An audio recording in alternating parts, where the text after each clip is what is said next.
Let me tell you about something that happens in grocery stores every single day. A person walks in with $40 left until payday. That's it. $40 for the next 5 days. They need to buy food for the week, so every dollar matters. Now you'd think that having so little money would make this person incredibly careful. You'd think they'd plan every purchase, compare every price, and walk out with exactly what they need and nothing more. But here's what actually happens most of the time. They grab a few cheap items, then they see a box of cookies on sale. 2 for 1. A deal. Their brain screams, "You'd be losing money if you didn't buy this." So they grab it. Then they notice a frozen pizza marked down by 30%. Another deal they can't pass up. By the time they reach the checkout, they've spent 36 of their $40. They got some deals, sure, but they forgot milk. They forgot eggs. They bought things they didn't need because their brain was so focused on not wasting an opportunity that it forgot to focus on what actually mattered.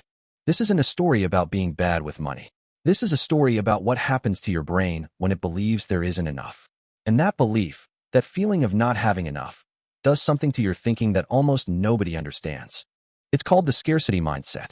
And it doesn't just affect people with low incomes. It affects people making 6 figures.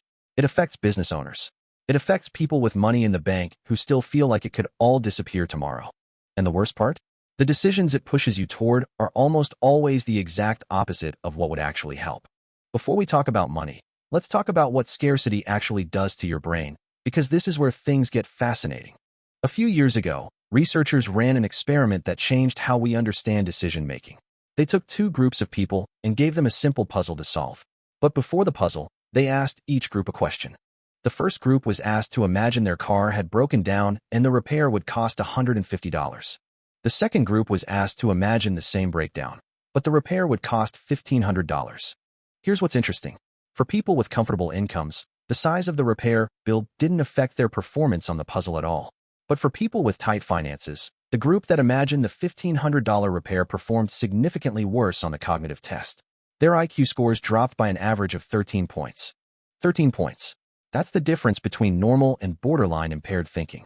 Not because these people were less intelligent, not because they lacked education, but because the mere thought of a major expense consumed so much of their mental bandwidth that their brain literally couldn't function at full capacity. This is what scarcity does. It hijacks your attention. It creates a tunnel where the only thing you can see is the immediate threat, the bill that's due, the rent that's coming, the account balance that's shrinking. And everything outside that tunnel disappears. Long-term planning, rational comparison, creative problem solving.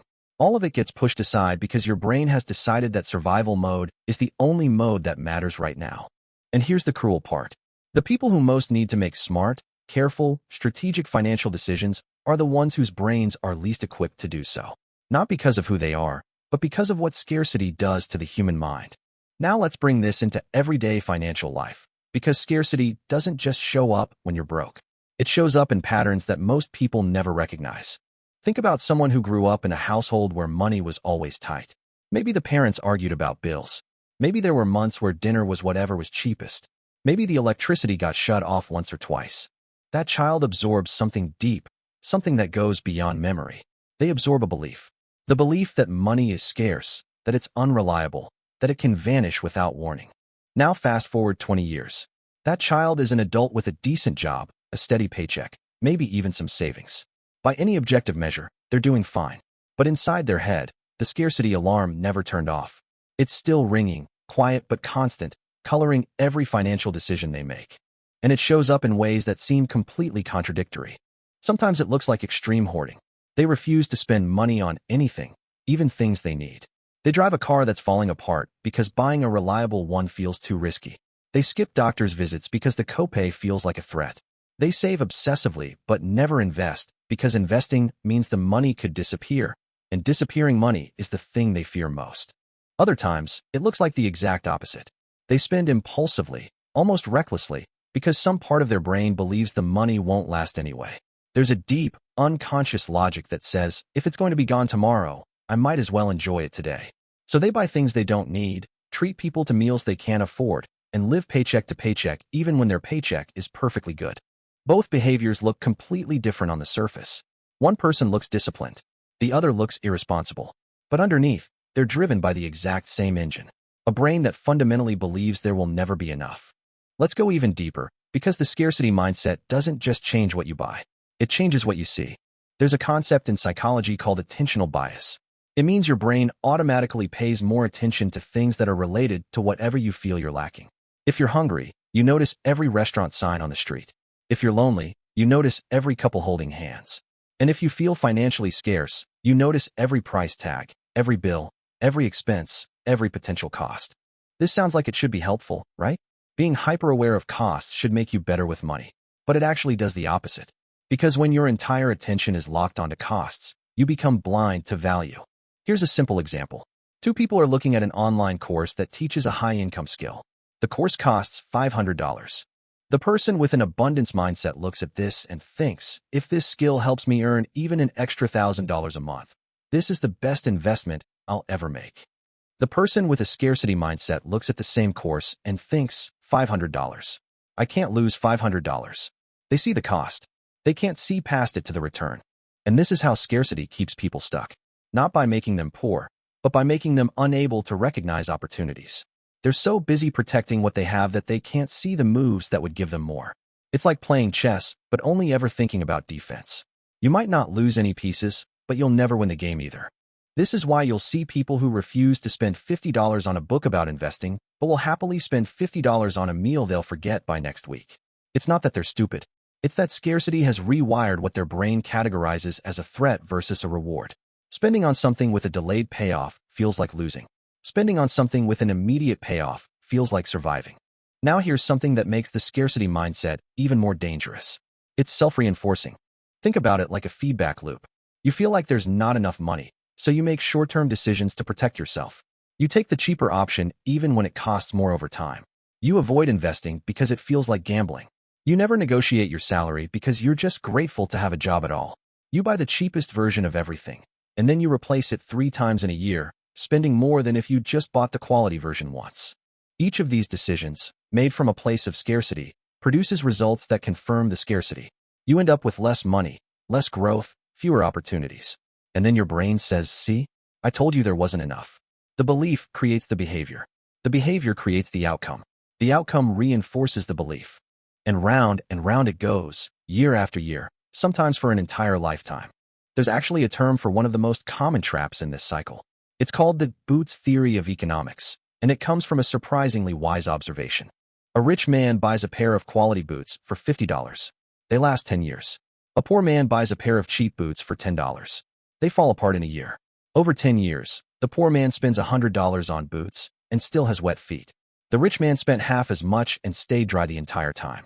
Being able to afford the better option once is cheaper than being forced to afford the worse option repeatedly. But scarcity doesn't let you see that math. Scarcity only sees the $10 leaving your hand right now. So how do you break out of this? How do you rewire a mindset that might have been building inside your brain since childhood? The first step is recognizing the difference between being in a scarce situation and having a scarcity mindset. These are not the same thing. A scarce situation is temporary. It's a real, external condition. You lost your job. You had an emergency expense. Your income dropped. These things happen, and they require practical solutions. A scarcity mindset, on the other hand, is an internal lens. It's how you interpret the world, even when the situation has changed. You could have money in the bank, a good job, and a stable life, and still feel like it's all about to collapse. That feeling isn't responding to reality. It's responding to a story your brain learned a long time ago and never updated. The most important thing you can do is start separating decisions from emotions. When you feel the urge to avoid spending on something that could genuinely help you, pause. Ask yourself a very specific question. Am I avoiding this because it's actually a bad decision, or am I avoiding it because spending money makes me feel unsafe? Those are two completely different reasons. One is rational. The other is a trauma response dressed up as logic. Learning to tell the difference is one of the most valuable financial skills you'll ever develop. The second step is to start thinking in terms of total cost, not sticker price. Scarcity makes you obsess over what something costs right now.